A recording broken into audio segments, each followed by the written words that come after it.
Hey, I'm Steve Speck with Exo Mountain Gear, and in this video we're going to walk you through the all-new K4 crib. The crib is really a carryover product that we've had with K2 and K3 generations. We've just adapted it to fit really well with the K4 system. It is made of the exact same squadron material that the entire frame upper is, so it's incredibly tough stuff. It's 500D Cordura laminated to 1000D Cordura. We laser cut all these MOLLE slits in here again, so you have a lot of versatility to add our hip belt pouches. You could throw an Nalgene on there, you could throw our InReach mini holder on there. Those all attach to this and give you a lot of modularity, versatility, and ways to set this up. The crib is originally intended to be a standalone product. I'm going to, if I've got my 3600 bag on there and I just killed an elk and I've come out with my gear and my first load of meat, I can dump that entire bag, leave it at the truck, and then just head back in with just a crib. So you can go back in, super lightweight, get your last loads of meat out. I also highly recommend the crib if you're going to be doing a lot of training hikes throughout the summer, getting ready for hunting season. You can just use this crib. It's nearly indestructible. Beat the crap out of it, leave your bag at home so it's not getting beat up and it's ready to go for hunting season. The crib itself weighs 4.8 ounces, so it's incredibly lightweight. And then to attach to the pack is really simple to do. These loops are the webbing loops that are for the lid, so you want to make sure those are going to be on the outside of the pack as that gets attached. So we're simply going to come down here to the bottom, and we've got these custom metal G-hooks that we have made here locally in Boise. You're simply just going to thread them on to these loops sewn here on the frame pockets. This is attaching directly to the frame down there, so it's a nice secure attachment.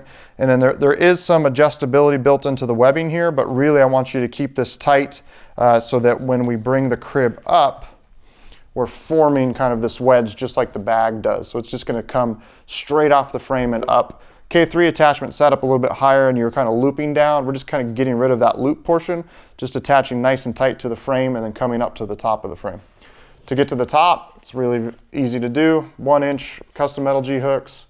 You got 2 loops sewn right here at the top crossbar, and that's as simple as it is to attach the crib to the frame. Again, designed as a standalone product, you can just leave this attached to the frame all the time.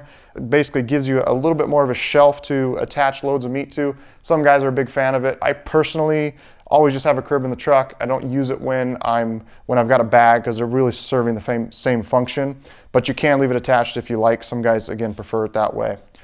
A change for K4 is all the frame buckles are now opposing male-females. When you are loading meat on this, all the buckles are just going to wrap around, the buckles and webbing are just going to wrap around whatever load that you've put on there. So you're just really getting that nice and tight to the frame. And it'll look basically just like that, but with, an elk hindquarter sandwiched in between the frame and that crib. Next part of the video, I'm going to walk you through how to attach the hip belt pouches as well as the lid to this. We'll start with the lid. It's very easy to do. These are the same lid straps. They're going to be called accessory lid straps on the accessories page. Should be about $5, $6. You're just going to grab them and attach to those loops. They are opposing male-female buckles to coordinate with the lid, and then on this side you've got our gatekeeper. So just make sure that you're getting these lined up correctly. Basically on the right side is going to be the female buckle. To undo the gatekeeper, you just pinch it together, undo that kind of metal gate, slide it on, and basically that's attached. Do the same thing on the other side. And then we're going to grab our lid.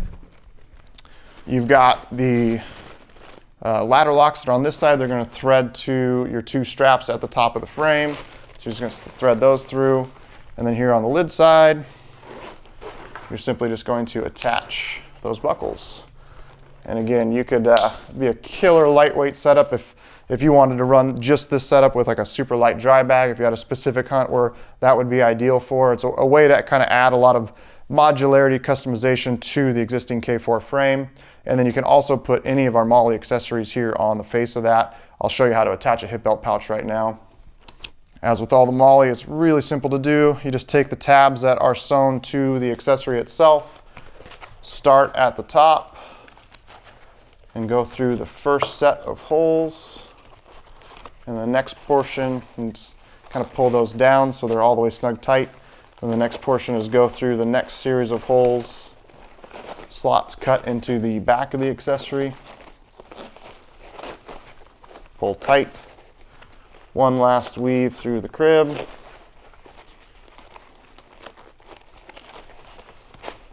And then your last step is simply to take these tabs and tuck them into the bottom of the accessory. There we go. And that's it. That hip belt pouch is now nice and securely attached to the crib. You can stack 3 of them on there if you want. So really you could have 3 pouches, a lid, and the crib, Nalgene on the side. Really cool way to optimize a lightweight day hunting setup if you want, or again, just using that crib to get loads of meat out of the mountains. For more information, you can check us out at exomountaingear.com.